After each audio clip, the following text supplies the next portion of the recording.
is a deeper question altogether, which is, what do you desire? What makes you itch? What sort of a situation would you like? Let's suppose, I do this often in vocational guidance of students. They come to me and say, well, we're getting out of college and we haven't the faintest idea what we want to do. So I always ask the question, what would you like to do if money were no object? How would you really enjoy spending your life? Well, it's so amazing. As a result of our kind of educational system, crowds of students say, well, we'd like to be painters, we'd like to be poets, we'd like to be writers, but as everybody knows, you can't earn any money that way. Or another person says, well, I'd like to live an out-of-doors life and ride horses. I say, do you want to teach in a riding school? Let's go through with it. What do you want to do? When we finally got down to something which the individual says he really wants to do, I will say to him, you do that. And forget the money. Because if you say that getting the money is the most important thing, you will spend your life completely wasting your time. You'll be doing things you don't like doing in order to go on living, that is, to go on doing things you don't like doing, which is stupid.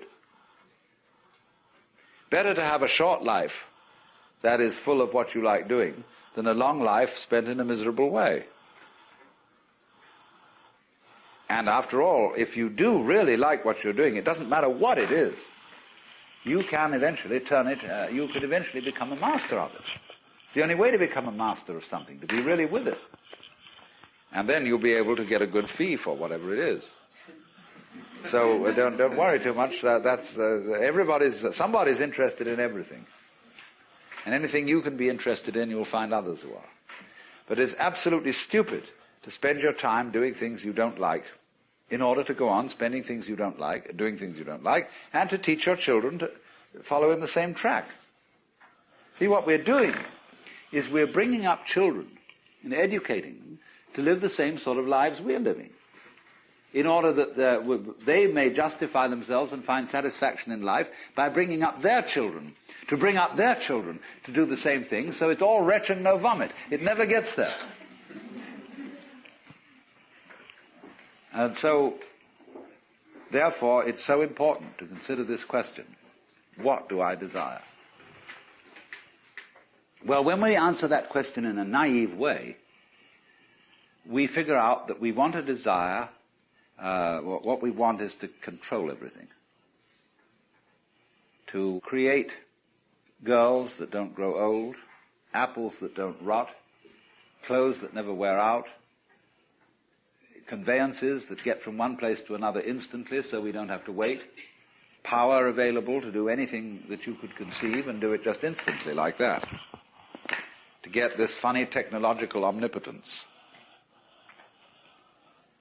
But if you take time out to think about that, and really go into it with your full strength of imagination, and find out whether that's where you want to be, you will soon see that's not what you want.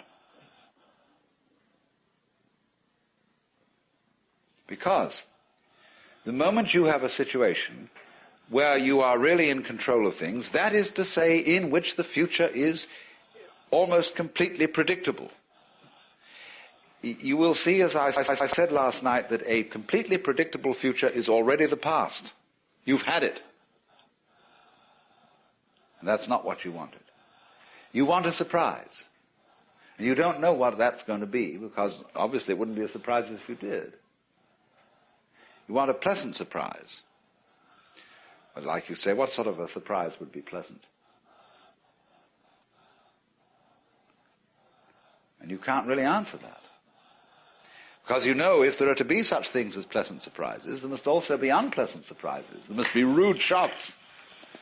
So you're like somebody taking one of those wishing well boxes, tubs, where you fish in and you bring out a package. And you don't know whether you've got a dead rat in it or a new camera.